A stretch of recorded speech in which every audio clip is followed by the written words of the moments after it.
What's going on, everybody? This is John Shade Gaming on the mic here, coming at you with a brand new episode of the Bluffton Tech Dynasty here on EA College Football 25. We find ourselves having a pretty good season right now as we are at 8-3 with a 5-2 conference record for the time being, and we'll find ourselves on the road taking on the Akron Zips here in our regular season finale. Now, Akron does come in with a 3-8 record, and while they aren't going to be, it's definitely going to be known they are playing their last game this season, they could play a little bit of spoiler with us as we need a win and we also need Ohio to lose in order for us to make the MAC championship game. So first things first, the only thing that we can control is what we can control on our side of things, right? So let's see if we can come out here and let's see if we can control the things that we can control,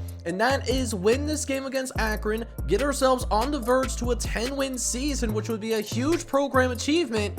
And then if it's meant to be that we play in the MAC championship, then it's absolutely meant to be. But with that being said, guys, hopefully you enjoy this episode, and if you do, I need you guys to go ahead and do a couple of things for me. Hit that like button, and then also hit that subscribe button as well if you do have to be brand new to the channel. And with that being said, let's go ahead and dive right into our regular season finale against the Akron Zips. Welcome everyone to Akron, Ohio, and home of the Akron Zips, where the fans have been eagerly anticipating this matchup, one that could call back the glory days once seen in the old Rubber Bowl. And while today is the final home game of the season for one team, it is more importantly a celebration, Senior Day, as we'll see a squad from the MAC, a squad looking to put on a show, taking on another team from the MAC, the Akron Zips. For EA Sports College Football, Reese Davis with you alongside David. Alright boys, so let's go ahead and get things underway here in Infocision Stadium as we'll pick things up here on a 3rd and 5 as we try to avoid going 3 and out on our first possession of the game, as we had a wide butt naked open CJ Peaks. He was able to find a very soft spot in our defense, so we're going to go ahead and take those yards provided to us here, man, as we'll go ahead and try and see if we can build off of this. But with that being said, we end up getting sacked in the backfield on the very next play, so now we're facing some adversity for sure. 2nd and 19 is Armstrong. We're going to make some adjustments at the line, and we're going to send Nas Lilia on a deep crosser, see if we can hurt them deep downfield. But instead, it opens up our starting tight end, Scott McClauer. And Scott McClauer is going to get us to the original line of scrimmage plus a few more yards. So it does make this 3rd down a little bit more manageable, but 3rd and 7 is still not a great spot to be in. So with that being said, we'll try to throw to the right-hand side, but Scott McClauer was more well covered than what I originally anticipated. So DJ Armstrong is going to end up throwing an interception there on our first possession of the game. And Akron is also going to be set up beautifully, courtesy of Israel Jarman. However, they cannot take advantage, as we will end up seeing our boys being able to come through and, get that 3 and out that we're looking for, as we wanted Javon Moore down the field, but it's going to be incomplete, though. The coverage was just a little bit too tight.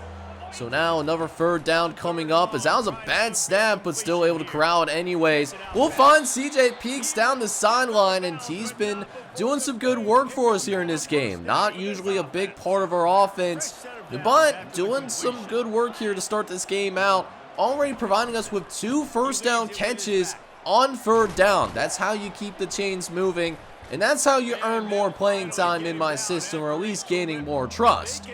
Now, with that being said, though, 3rd and long coming up. We're going to see if CJ Peaks can get open yet again. But we don't have time to get rid of the ball, though, as Jason Hocker is going to lay down the lumber. So that does end up meaning that we will have to punt the football away back over to Akron. And we're getting deeper into this first quarter of action, and we still have not seen anyone Forget scoring. No one has even been under a serious threat of scoring. Not us, not this Akron team. It just hasn't happened yet today. We'll see if Akron can go ahead and change that as Charles Cullum picks up the first down for the Akron Zips. Is now a couple of plays later, trying to do a little bit of pump play action up the middle of the field. And that was a very dangerous throw there. Very fortunate that that pass was not intercepted. Instead, it's going to be 3rd and 7, and Akron's going to live to fight another day. We send the blitz, and it works out beautifully. Just absolutely beautifully there. Matt Griggs, nowhere to go with the ball, so he had to just get rid of it. And so they punt the ball back over to us, and we start things out at about the 15-yard line as we got a completion to Chris Gentry. We might have not been completely sure where he was on the field because we are going to be hit with an illegal touching penalty. This is basically a long, convoluted way of saying incomplete. I don't know why like a ref just can't call it an incomplete pass if that was the case. But, hey, anyways, that's going to take us through the end of the first quarter. It's been a somewhat uneventful first quarter, but I feel like we're in a better position to possibly put points up on the scoreboard. We just got to live up to it. And starting to live up to it would be to convert this 3rd and 14 as Armstrong is looking deep downfield, wants to throw to the left-hand side and finds Scott McClellar. Found him on the deep crosser, and he is going to go ahead and pick up that first down. So we are able to move the sticks as we'll try to go ahead and keep things rolling here. Armstrong dropping back, wants to throw to the left-hand side. He's got an open man, Javon Moore, able to pick up that first down, but a penalty that could possibly bring us back, and it actually is. Holding getting called against Aiden Kramer, the left tackle. Is now going to make it 2nd and 19 instead. A tough spot to be in, and this is not going to help matters either. Going to be sacked in the backfield, and almost right back to where we started here. 3rd and 24.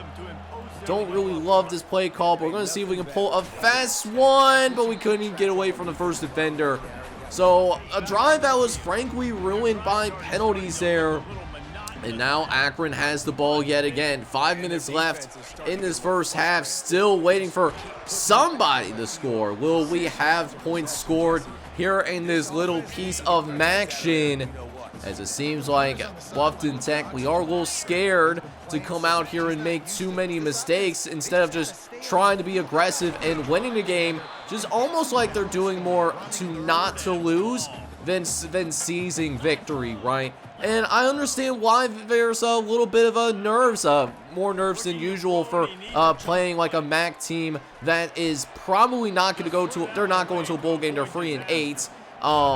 And that's because, like, we need this win to go to the MAC championship. So I understand the nerves as we'll go ahead and run it up the gut. Hopefully this could inspire our teammates a little bit as Will Peoples able to run it right down the middle of Broad Street. And he gets a massive gain there on the play. Let's go, baby. Maybe that can spark our offense a little bit. As Armstrong goes into the no huddle, looks, doesn't love what he sees, so he's going to run for it. He's going to end up sliding down, as that could end up being one of the last plays that we see here before the 2-minute warning. And sure enough, it could be play action. Looking again, stepping up once more, and it'll slide down as that will take us to the 2-minute timeout. As now we find ourselves in the red zone for the very first time today. So here we are with a chance to take the lead once and for all. We'll see if they can do it. Armstrong throws over the middle, wanted Scooter Page. It wasn't the best throw in the world, but Austin Wondolowski is able to make some good plays there. So it's going to be 2nd and 10 instead as Armstrong drops back in the pocket once more. Fires over the middle, and a contested ball. Looks like he wanted to go right back to Scooter Page and couldn't quite corral that one in either. So now staring down 3rd and 10. And now just trying to make some adjustments at the line of scrimmage here. They are pressing him pretty hard as Armstrong nowhere to go with the ball really. And is just going to have to take the sack.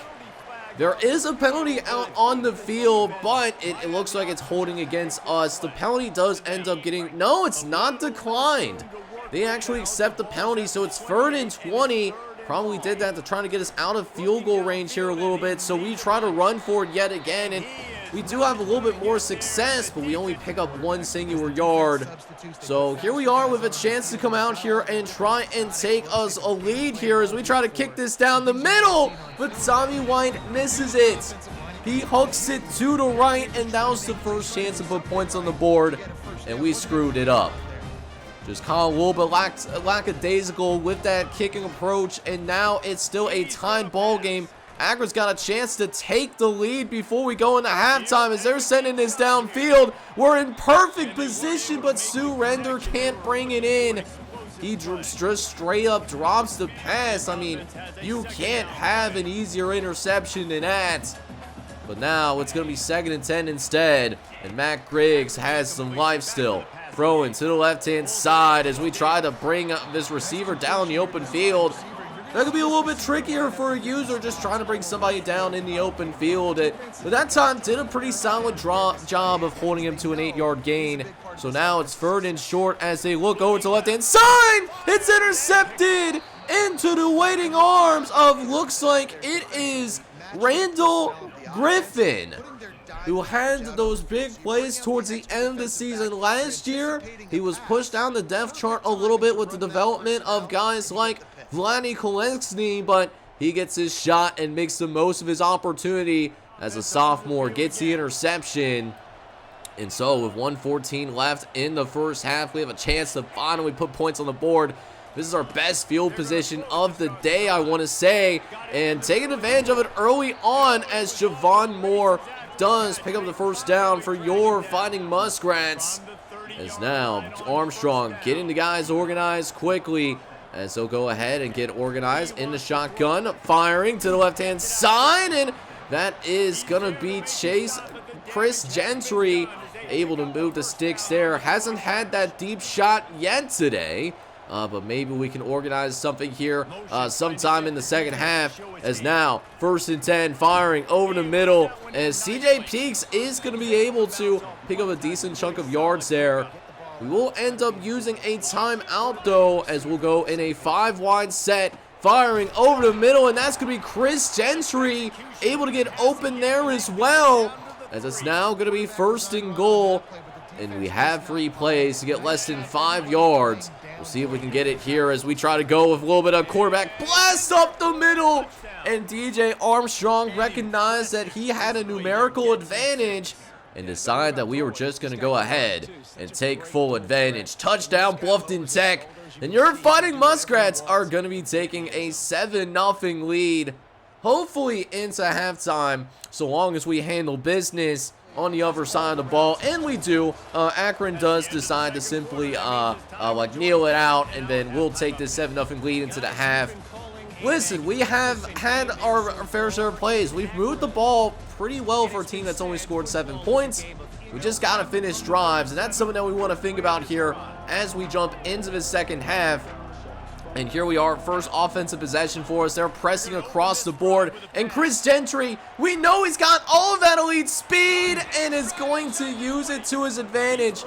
That was what we were looking for there in the first half. And Chris Gentry absolutely delivering for us as we'll go ahead and jump into the no huddle. Starting 1st and goal from the 8-yard line as Armstrong takes a look at the defense and will end up making adjustments at the line. Didn't love what he saw there. Probably would be better to do some slant concepts. So now 1st and goal, and it's a throw over the middle. CJ Peaks gets hit as soon as he made contact with the ball, but can't quite haul it in. So now 2nd and goal from the 8-yard line as we'll try to go to the running game to pick some of these yards up. And Will Peoples breaking tackles on his way into the end zone. Touchdown, Bluffton Tech! And the Fighting Muskrats are going to find the end zone once again. And we're starting to open a lead up against this Akron squad, as we now are going to find ourselves up 14-0, as Will Peoples is going to help us out there tremendously. So now we got this 14-0 lead here as Akron is getting ready to go to work, firing over the middle, and that is going to be caught for a solid set of yards. That's Kylo Hurst who gets his second catch of the day and helps Akron set up a very manageable 3rd and 1. So we try to stop them with the run commit, but Carlos Colum just wanted it a little bit more, runs through our defender, and that's going to be a first down for the Akron Zips, as they're still looking for their first points of the game, as they will not go to Charles Colum. It's a play action. They got an open tight end out of it, as Porter Lindstrid is going to be the one to lay the lumber on that tight end eventually, but not for one of Akron's biggest gains of the day. And now it's Akron on the move here once again from the 50-yard line, firing to the right-hand side and testing to Marvin Holland, but he let it be known that no one was home there. So that was going to be an incomplete, as that will bring up 2nd and 10 now, going in the 5 wide sets. Looking over the right-hand side, he wants another deep shot, testing to Marvin Holland again. I'm sure Matt Gribbs is realizing, even though Holland isn't the #1 corner on this team, he is not to be messed with. And now it's 3rd and 10, where our pass rushers can pin their ears back and try to go to work. But man, he had a man open downfield. Gonna force the incompletion just because of happy feet. And now we have the ball back, but facing some adversity on this drive. You see, their punter was actually able to pin us extremely deep down the field. So here we are inside our own 10-yard line. It would be really helpful if we can come out here and can we get some, we gotta get at least 1 first down. That would be extremely helpful if we can at least pick up a first down. But I noticed that they were pressing us once again. And you know what they say, folks, if they're pressing, we're sending. They don't get a hand on Chris Gentry, and that is going to be barbecue chicken. Chris Gentry finding the end zone. Touchdown, Akron, as Bluffton Tech is going to find it once again. And we're starting to run away with it here in this second half now. Chris Gentry with another deep shot there. And it's going to make it 21-0 now, as here we are with a 3-touchdown lead already, as Akron just desperate to get literally anything going. One person that has had a bright spot, though, is Charles Colum. He actually got the carry there, or I guess it would technically count as a reception because it was a jet pass. He's been solid today for this Akron football team, and it's a good thing that he's at least showed up to play, because let's be honest, nobody else has really showed up for Akron thus far today, as we now face them with a 3rd and 9. We send the blitz, having a little bit of time though, and able to deliver an actual good pass over the middle of the field, as Matt Gribbs delivers a strike for the first down. Now we get him to another 3rd and long. Hopefully have better luck this time around. Firing, and it's gonna be sacked in the backfield, and that's gonna be Cade Bloom, able to lay down some of that lumber there, baby. Let's go, man. Gonna force Akron to go ahead and punt this football away, as a senior is gonna give us yet another possession that we can work with. And boy, will they ever learn, as they are actually going to stop us there initially. Although I could have thrown it to the tight end, I did not see the tight end after I already stepped up in the pocket, and they seemed very intent on stopping this running game, which I'm really surprised about. They are willing to press us like this, no safety help, and we are going to try to make it pay for it, but that time around we cannot make it happen, man. As I really wanted Chris Gentry, who now has over 4,000 career receiving yards. And still, here's the crazy part, he still has another year of eligibility left after this that he could take if he wants to. In the meantime, we will connect with him, this time on a long slant, as that is going to bring it in to the 3rd quarter of action. Guys, we are 1 quarter away from potentially going to the MAC championship game. While we need a little bit of help, things are looking pretty good for us. So with that being said, guys, let's go ahead and jump into this fourth quarter of action as we start out in Akron territory once again. As we'll go ahead and try to keep it rolling here. Now deep in Zips territory as we'll send a running back into motion. Didn't love what I saw downfield, so we're going to dump it off to Will Peoples. And Will Peoples does a pretty good job there. Plus, there might be a penalty that will benefit us for a change. It looks like it's unnecessary roughness as Davion Jennings forced him out of bounds after Will Peoples already done so. And so we're able to pick up some more yards after that, where we give J.D. Weeks a carry, and Weeks gets his longest run of the day, picks up 6 yards, makes this third down a whole lot more manageable. As now we're looking around on a 3rd and 4, seeing what we can do down here as we pick it up for Javon Moore, who finds the end zone. Touchdown, Bluffton Tech. It's been a banner day for the Fighting Muskrats as they are blowing the doors off this Akron offense right now, as Akron has looked completely clueless here in the second half. As we're starting to run away with it here, up 28-0. And starting to get to that point where I'm kind of thinking about, do I want to get the backups into the game at this point? Usually, I would like to wait until we're up by at least 30 before I have those kind of conversations. But if they continue to play well here and we can get another score, then maybe that would be a good incentive to get out of here early. And if we can get out of here early, then we can go ahead and maybe get them in to like a, we can basically like sim out, right? But first we got to make sure we stop them here on 3rd down. But a quick out route is going to stop that. Sue Render and a couple of the other DBs are going to help make the tackle and force him out of bounds.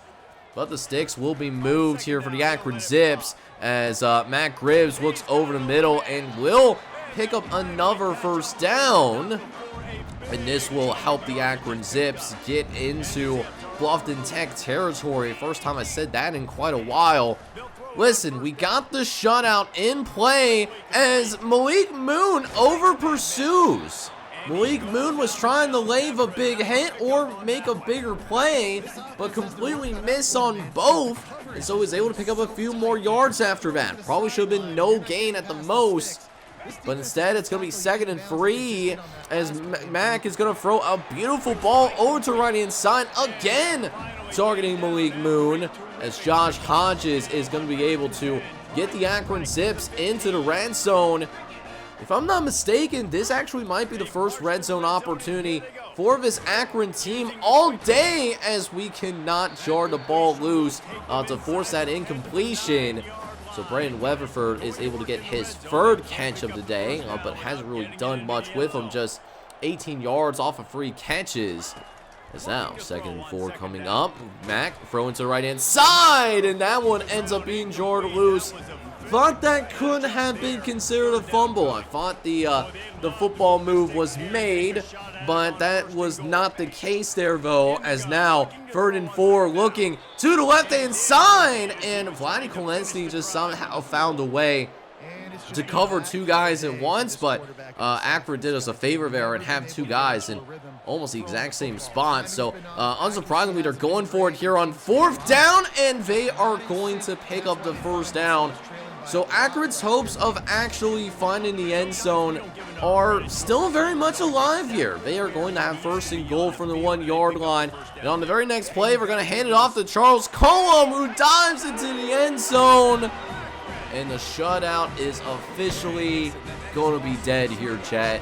It's officially going to be dead as Charles Cullum is going to break the goose egg off the scoreboard for Akron. So at least a little something to feel good about on Akron Senior Day.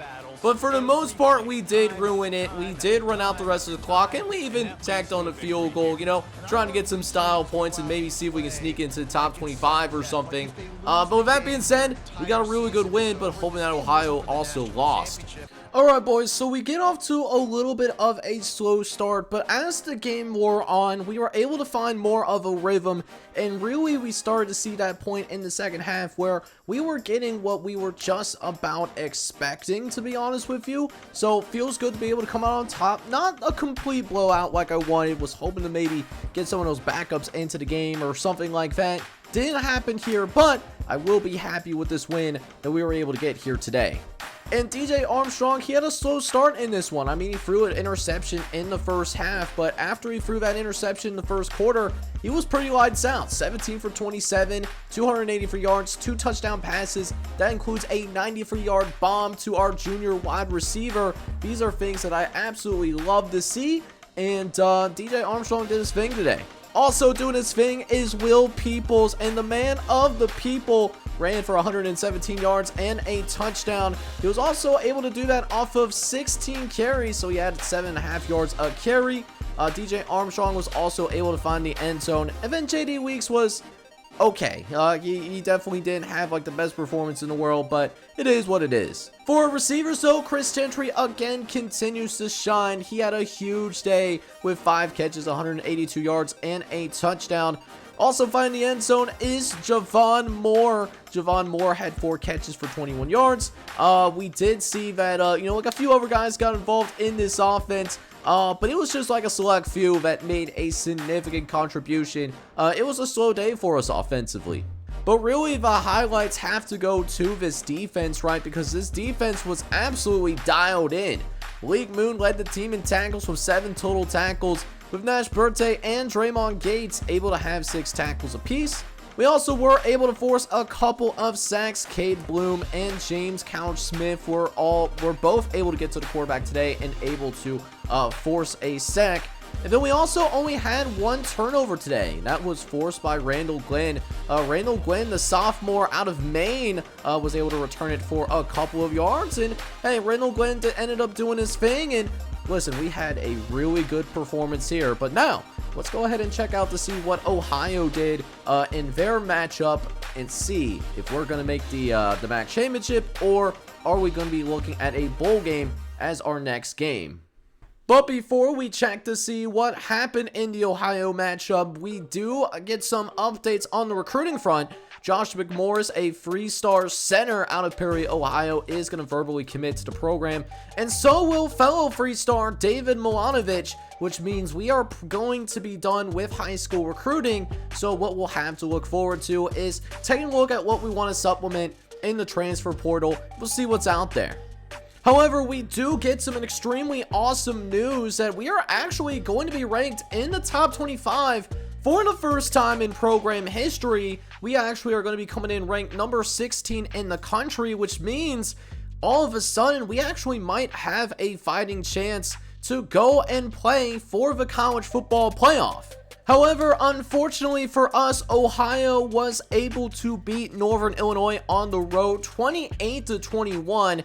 So that means that we finished with a 6-2 record, and so do our friends with the Ohio Bobcats as well. So while we had an excellent season, and while we are in fact ranked in the top 25, unfortunately this will not be enough to make it to the MAC championship, which means at least also in year number 4, we're going to be stuck in the MAC because we had to win our conference in order to get promoted up into the Big Ten.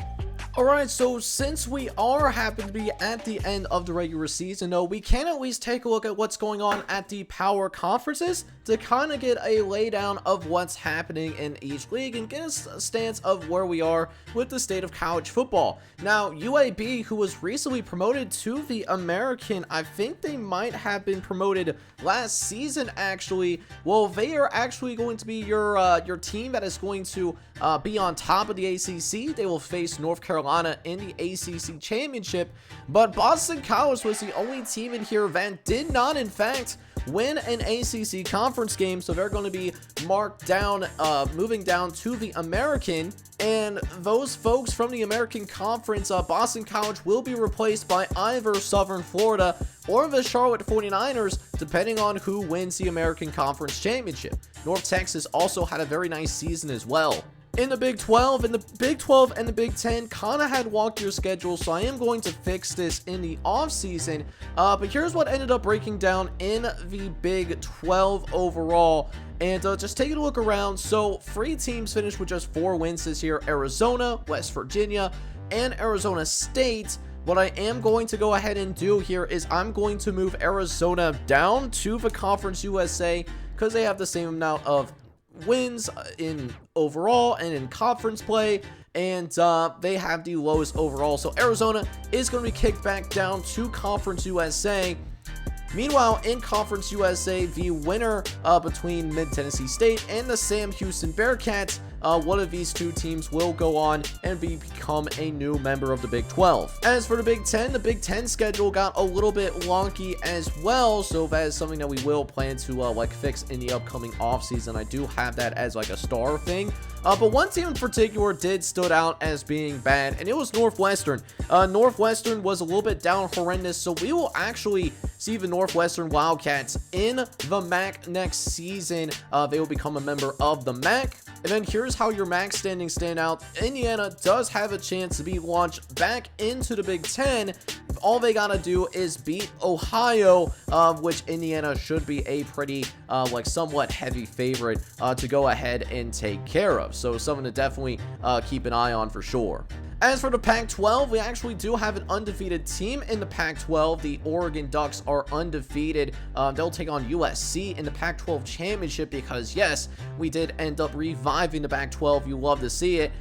Nevada was recently promoted from the Mountain West, but it looks like it's just going to be a one-year stint, though, as they are going to finish just 2-10 on the year, 2-7 in conference play.